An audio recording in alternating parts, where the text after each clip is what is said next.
Welcome back to the Charlie's Cavalry Coaches Show. We'll now honor our Student Athlete of the Week, women's volleyball outside hitter Katie Candelaria.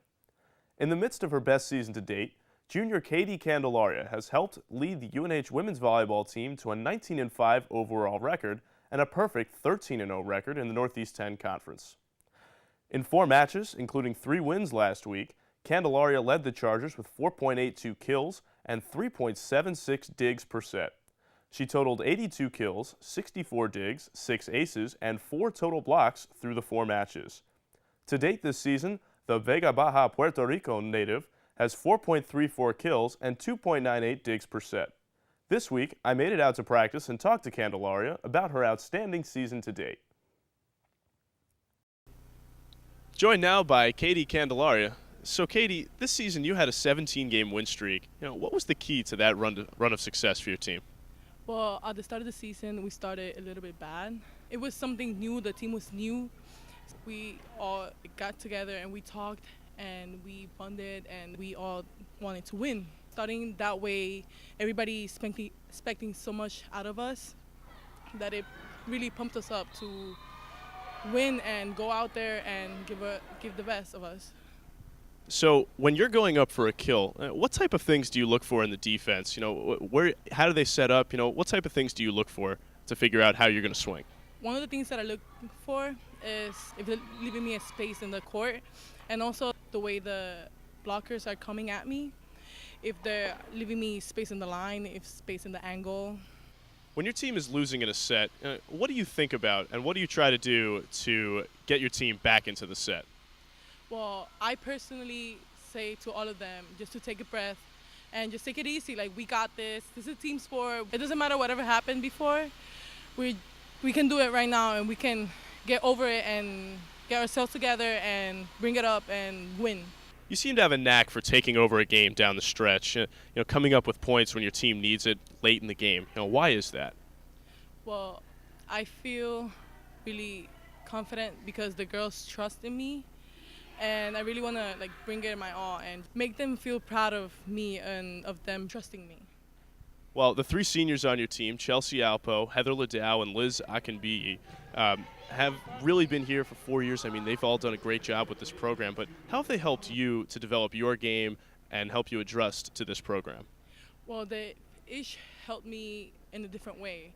Like Heather, she's amazing. They're all amazing, but Heather has helped me a lot, in defense, passing. Chelsea, she helps me a lot, where to hit the ball. She's really confident in me, and Liz, she's always she trusts me a lot. She's one of the girls that's always in the team that she would be oh, Katie, go to Katie, Katie. It makes me feel they all make me feel so special in a certain way. You're originally from Puerto Rico. What has been the hardest adjustment for you moving to a country that you don't speak the natural language? Well, one of the hardest things that's been for me is the weather. It's really cold, but other than that, everything else is great. People are amazing. It's basically the same thing. The only thing is that it's Spanish instead of English, but that's about it. And I miss my music. Yeah. Katie, it seems like every year there's a player on the team that surprises everyone with the way she plays. More talent than they expected. Is there a player that has surprised you this season? Well, everybody came this year ready to play. One of the girls that really surprised me was Amber Kennedy. She is right now our 01 or middle, no, number 1 middle, and the reason why she surprised me was she was supposed to be the second middle because Liz was the number 1 middle. She's a senior. But then Liz got injured, so she had to pick it up. She had to bring it on, and her passion about it, she's there. She's there in every play. Well, Katie, thanks so much for your time, and good luck in the postseason. Thank you, and thank everybody for supporting us.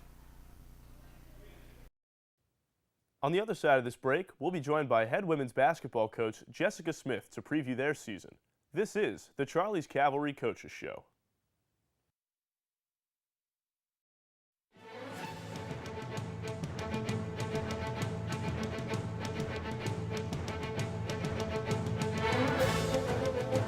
Welcome back to the the Charlie's Cavalry Coaches Show. We're now joined by head women's basketball coach Jessica Smith. Coach, how's it going? Pretty good so far. Yeah, pretty good. Couple weeks in, so my voice is a little cracky, a lot of yelling, a lot of correcting, but with a young squad that happens. But it's going really well. Great energy. Yeah, last season your team was really ravaged by injuries, particularly to players you anticipated playing a lot of minutes and scoring a lot of points, like Dominique Stellmaker, Nicole Pollard, Yasmin Ethier Vicente. How did your injuries really affect your year last year? I think it had a tremendous effect on the year. To be honest, right now we're seeing some of the positives that came out of that, being that, Audrey Cunningham got a lot of minutes that she probably would have gotten if they had stayed healthy, and Ando having to take more of a scoring role during the course of the year last year, where she wouldn't have had to do that if they were all healthy. So a lot of the things, that what were in a negative light last year have now turned into a quite positive light. Right, and Audrey's one of those players that I imagine you're looking for a little bit of a leadership role, given how many minutes she played last season. Absolutely, and I think all of the returners have taken that kind of upon themselves to be leaders, and knowing that they're young, they really worked on it to make sure that at their age and with their experience level, they still maintained good mental balance, not overly emotional all the time, and really tried to be good leaders, especially at the start of the year, to stay consistent. Your team returns your best rebounder in Ayanna Duncanson. Do you expect her to have a bigger role in the offense this season? We do. It's a brand new offense. So it's been a big learning curve for everybody. It's just very different from what we've done ever in the 5 years I've been here. But it's a good offense for her.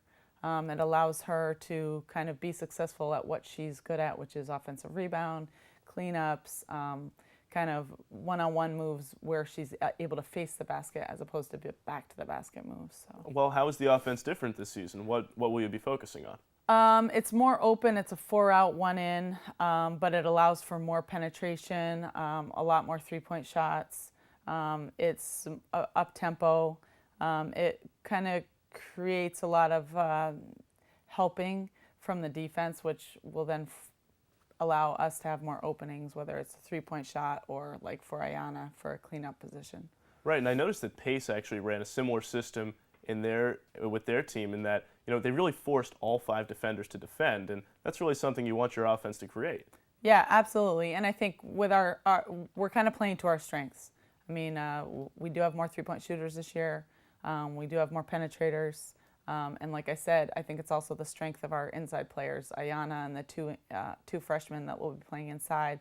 Their strength isn't back to the basket, grind it out, be physical. It's more using their athleticism, allowing them to kind of score in their way. Ando Tran was a member of the Northeast 10 All-Rookie team. She shot 40% from three-point range, averaged 11.5 points per game. How did you feel about her freshman year? I thought it was really good. I actually, she kind of outdid her expectations. I know she's a very talented player, but I didn't realize how much she would be a scoring threat. Obviously, we had to lean on her more as the injuries mounted up, but and to be honest, she's gotten better. So I'm really excited for her for this year. This season, your team welcomes in a whole new host of faces, 7 new in all. Who has been the most impressive so far this preseason? Every day it's different. They're freshmen. So they'll be really good one day, and then the next day I don't know what happens. They lose their mind. So it's I think if I go off most recent, I would say Bria Moore and Rakima Stone. I think both of them had a really good showing in our scrimmage over the weekend, and they're kind of grasping the offense well and understanding our concepts and really eager to learn every day. What would you say is going to be your team's strength this season? Depth and athleticism are the two. We're definitely deeper than we've been, and we're definitely more athletic. So that's a good thing. Just a moment ago, you mentioned your scrimmage against Central Connecticut State on Friday this weekend. How did that game go? What did you learn? It was good. We lost our minds at the beginning, which was fine. But what we played against a defense that we don't play against every day. They were an aggressive, on the line, up the line, denial defense, a lot of ball pressure. They're sagging in the gaps. So it took us a little while. There was a large learning curve throughout the scrimmage to kind of figure out how to play the offense against that type of system. But once we finished the scrimmage, we did possessions at the end and were really, really successful. So it accomplished what we needed it to. Well, that's great to hear. Your season starts in just about 2 weeks against Dowling College. What can we expect that game to be like? Great question. Your guess is as good as mine. I mean, I know what we're gonna do. I have no idea what they're going to do. We're gonna press, we're gonna run, and we're gonna, force people to have to play us at all 5 positions, as you mentioned, with our new offense. So I'm looking forward to it.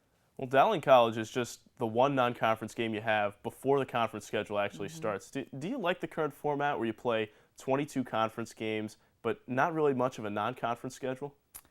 There are definitely pros and cons with it. The pros being it's a great league, and you don't have to schedule a lot. Your schedule's already set for you, and you're going to play competitive basketball every single night. Obviously, the cons being, I've been in programs where you get a couple of games under your belt to try to figure out who you are and that kind of stuff. And we miss that, but that's what the scrimmages are for and the first game, and we'll be ready. Your team is fundraising for an overseas trip. Where will you be heading next summer? In May 2012, we're heading to Italy for a 10-day trip. We'll play a couple of games and get to see Rome, Milan, Venice, Florence, Tuscany region, and Lake Como. So we're fundraising constantly because we want to be able to take everybody cost-free so that everybody gets to experience that. It's a once-in-a-lifetime opportunity. Sure it is. Have you been before? I personally have been. I've been both just as a regular old tourist and also with a team at Miami University. When I coached there, we brought the team over. So I just know what it means to the team and how much it'll help us, being that we don't have any seniors and the whole entire team gets to go and grow together. Well, Coach, thanks so much for your time, and good luck this season. Thank you. We'll talk to you soon. Thanks. For more, be sure to tune to NewHavenChargers.com, or for a completely student perspective, be sure to tune to charliescavalry.wordpress.com.